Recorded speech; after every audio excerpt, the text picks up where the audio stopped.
Chapter 1. The Scent of Snow. The sky was thick with silence. Snow fell in slow, endless spirals, softening the shapes of the world. Hills once sharp with summer grass now rolled like frozen dunes, the earth beneath sealed in a hush too deep to break. A trail wound to the whiteness, faint as breath on glass, and upon it a solitary shape moved. It was a dog, large, broad-shouldered, and slow in gait. His paws sank and rose in rhythm, cutting shallow wounds into the snow. He was coated in thick fur, the color of frost and old ash, speckled with time and earth. One ear was torn at the edge, a relic of battles fought in younger days, and his eyes, amber like sap frozen in time, watched the horizon with a knowing far older than any season. His name, once spoken each morning by a voice now vanished, was Arlo. The wind carried no scent today, not of sheep, nor smoke, nor bread crust baking in the hearth. It only whispered dry frost against his face, teasing him with nothing. And yet he walked through a valley carved by ice and memory. He followed no command but instinct. His nose twitched at every shift in the air. Even the absence of scent was something to remember. Beneath his paws, the snow was crusted with glassy rime. The trees around him, blackened larches and stiff firs, stood like mourners, heads bowed beneath snowdrifts. Icicles hung from branches like frozen breath. The world was asleep, and Arlo, the last to remain awake, walked as though in vigil. He passed the rock where the shepherd used to sit, the one shaped like a crooked chair, worn smooth by the weight of tired evenings. Nothing remained but the scent of pine sap and the ghosts in Arlo's memory. He paused, ears alert, as if expecting a whistle to pierce the wind. None came. Far below, in the white belly of the valley, the shadow of an abandoned hut stood hunched against the drift.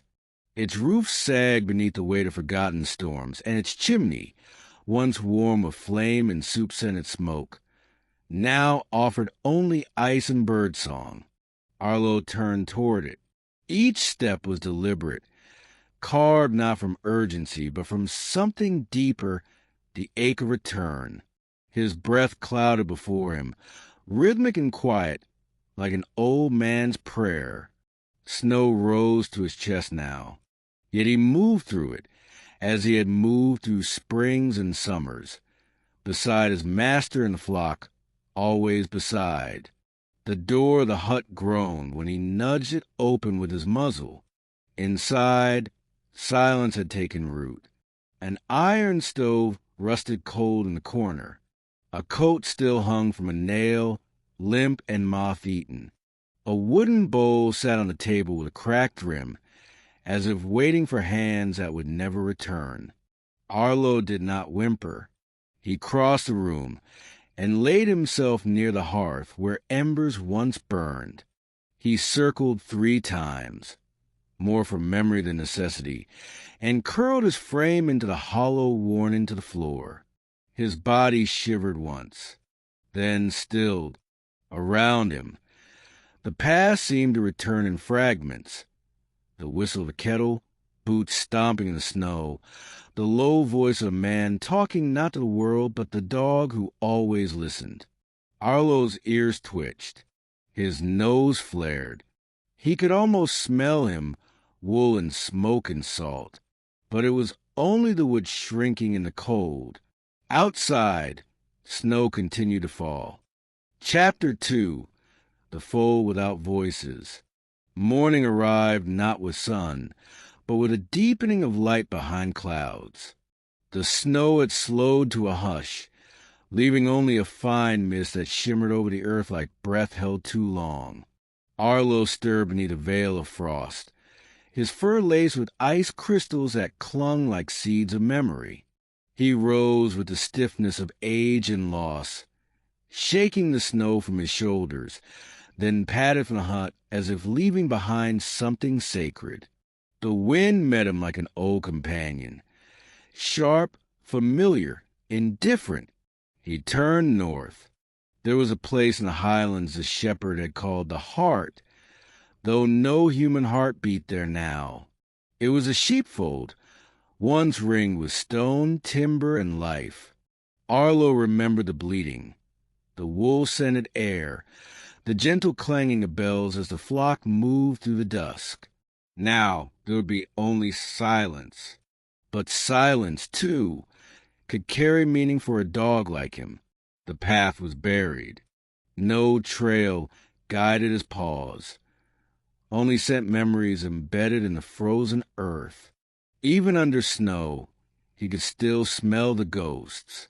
A lamb's cry, the shepherd's boots, the smoke of fires once lit against the coming dark. Every step stirred a chorus of the unseen.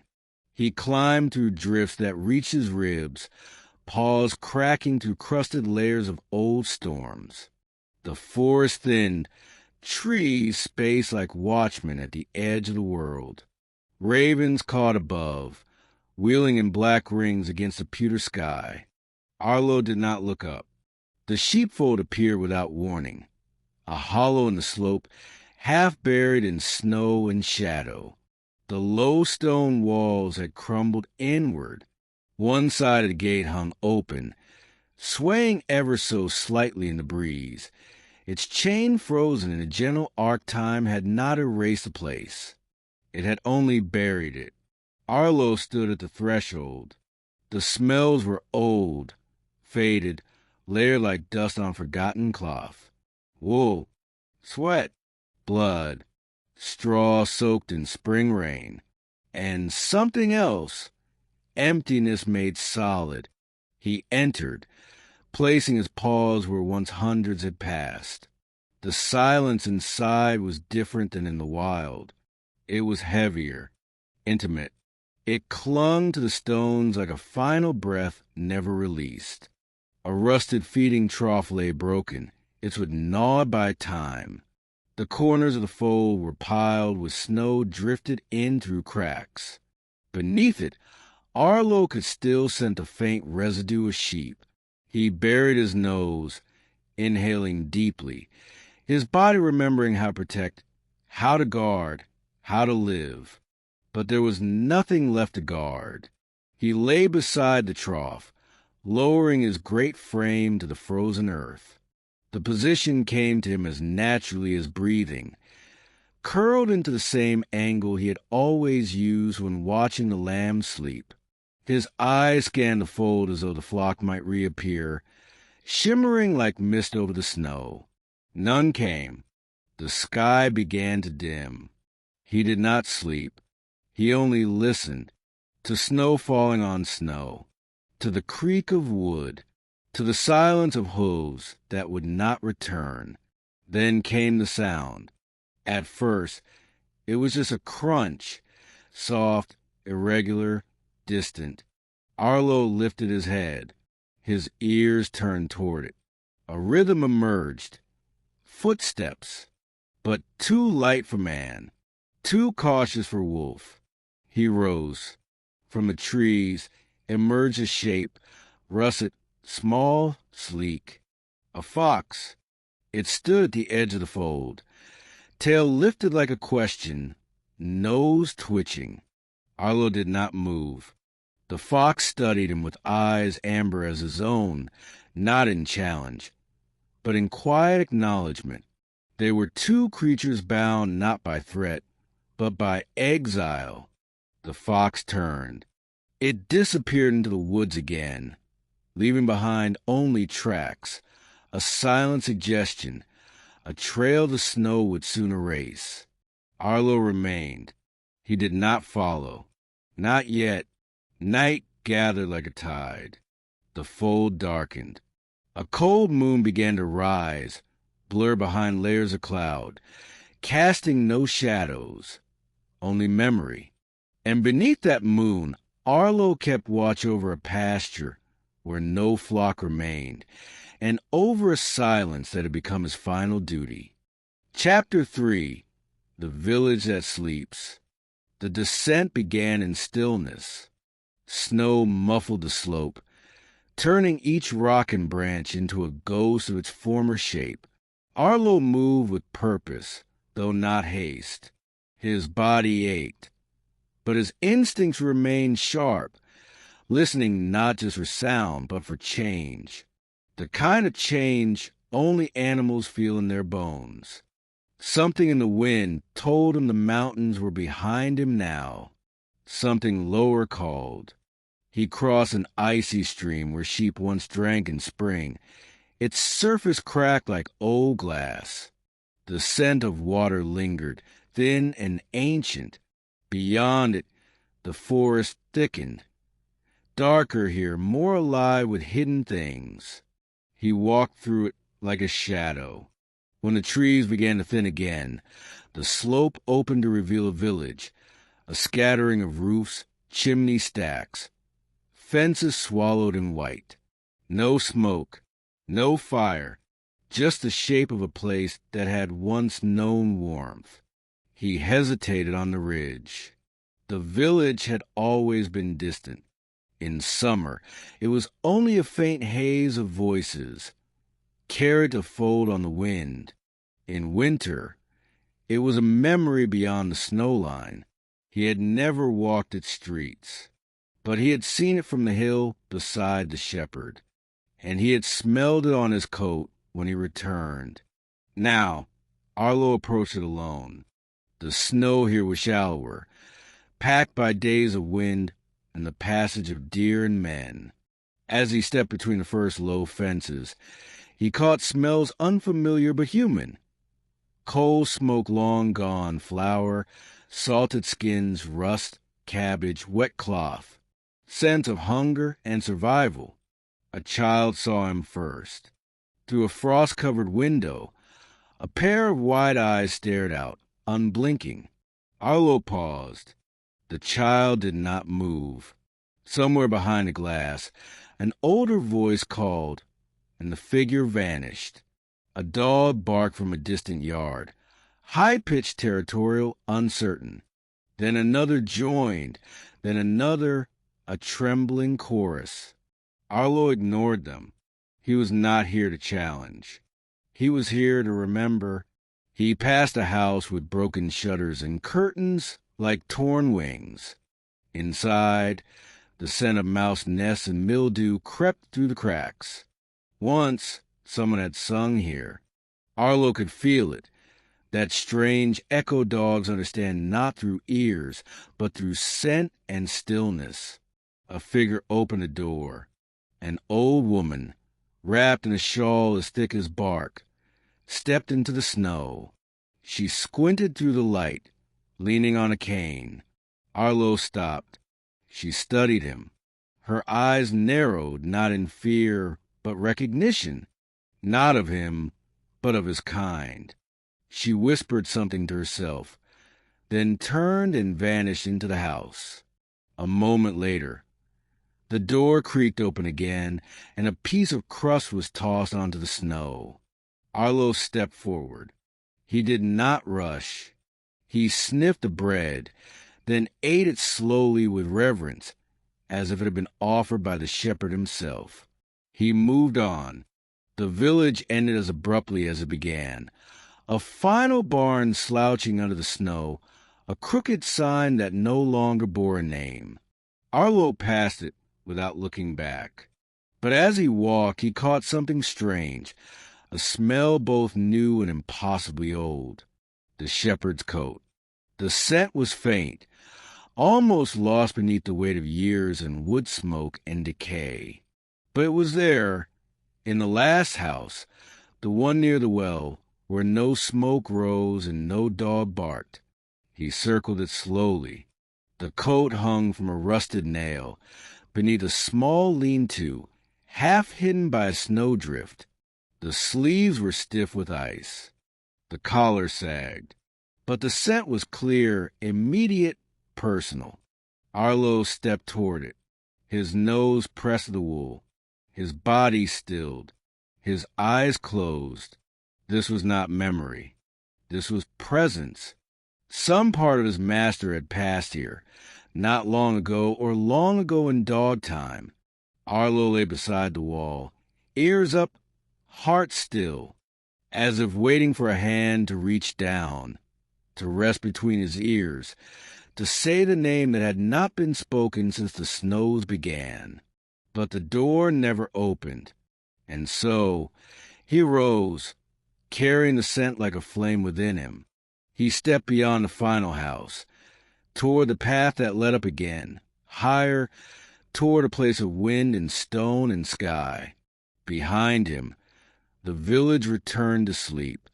Chapter 4. The Silence of the Pass. The wind was a living thing. It tore across the mountain ridge, a blade sharpened on ice and stone, carrying with it the bitter taste of endless winter.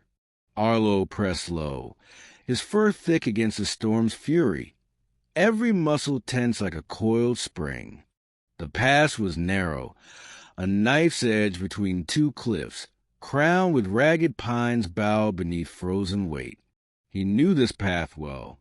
He had followed it countless times beneath summer suns and autumn mists.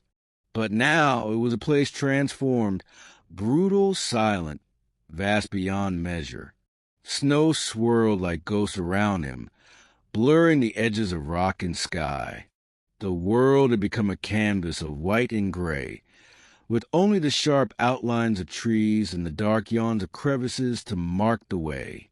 Arlo's paws struck frozen ground a hollow sound, each step a heartbeat in the vastness. Ahead stood the old chapel, a battered wooden shelter half buried in snowdrifts, its steeple crooked like a broken finger pointing toward the heavens. Its windows, once filled with colored glass, now gaped like empty eyes. Smoke no longer rose from its hearth. Only silence filled the air. Arlo approached slowly, wary. Inside, the chapel was cold as a grave. The wooden floor creaked under his weight. Dust hung heavy, disturbed by his breath. Faded icons hung crooked on the walls, faces worn away by time and weather.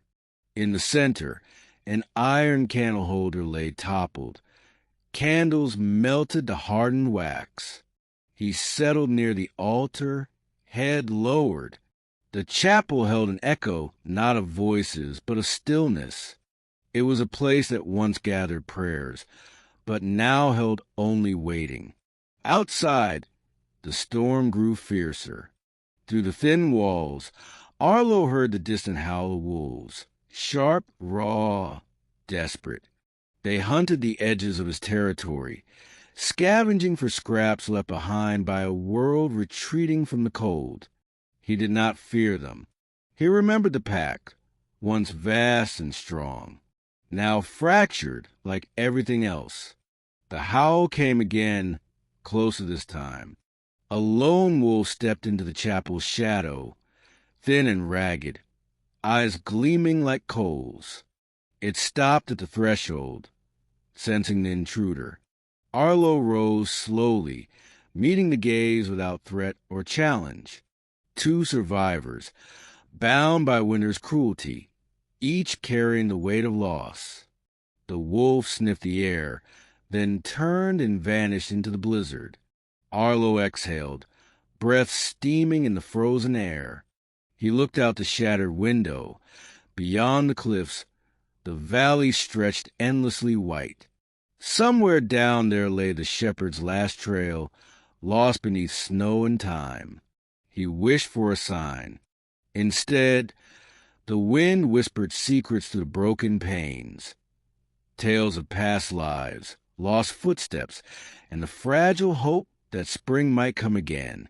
As the storm began to wane, Arlo stepped outside. His paws sank deep into fresh snow.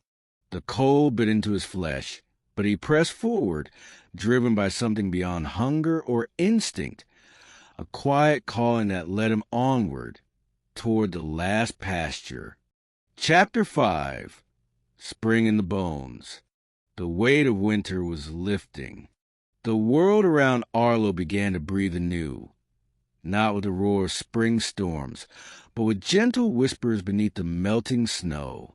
The frozen pasture softened, revealing patches of moss, dry twigs, and the faintest hint of green stubborn enough to push through ice. Arlo moved slowly, his body heavy but steady. The scent of earth, raw and sweet, drifted faintly on the breeze. It was a scent that spoke of endings and beginnings, a language older than any spoken word. He came to the place where the shepherd had often rested, a hollow frame by gnarled trees, their branches bare but stirring with unseen life. The snow had melted enough to uncover stones, old footprints, and a broken bell. Arlo lowered his head and pawed at the ground, uncovering a tuft of worn wool tangled beneath the leaves. He buried his nose in it, inhaling deeply. The scent was faint but unmistakable, a whisper of the man who had walked these hills with him, who had tended the sheep, who had been his whole world. He lay down beside the tuft, curling into the hollow as he had many times before. The cold seeped into his bones, but the warmth in his chest held firm. Somewhere deep inside, a part of him waited. From a ridge above, the sound of footsteps broke the silence. Soft, cautious, human. Arlo lifted his head. A child appeared, bundled in thick wool, eyes wide with wonder and something like recognition. Behind the child, a man followed, steady and sure. The boy knelt beside Arlo, reaching out a tentative hand. The dog did not flinch. The man smiled softly, a memory made flesh in the fading light. He spoke no words, but his presence filled the air like a promise. Arlo rose slowly, his legs trembling but strong. He stood between the boy and the man, his eyes scanning the horizon, the valley, the snowfields, the distant trees. The spring sun, low and gentle, kissed the fur on his back. Somewhere, deep beneath the snow, life was stirring again. The last winter pastures lay behind him, silent but never forgotten. And as Arlo took his first step forward into the new season, the world seemed to hold its breath, ready to begin once more.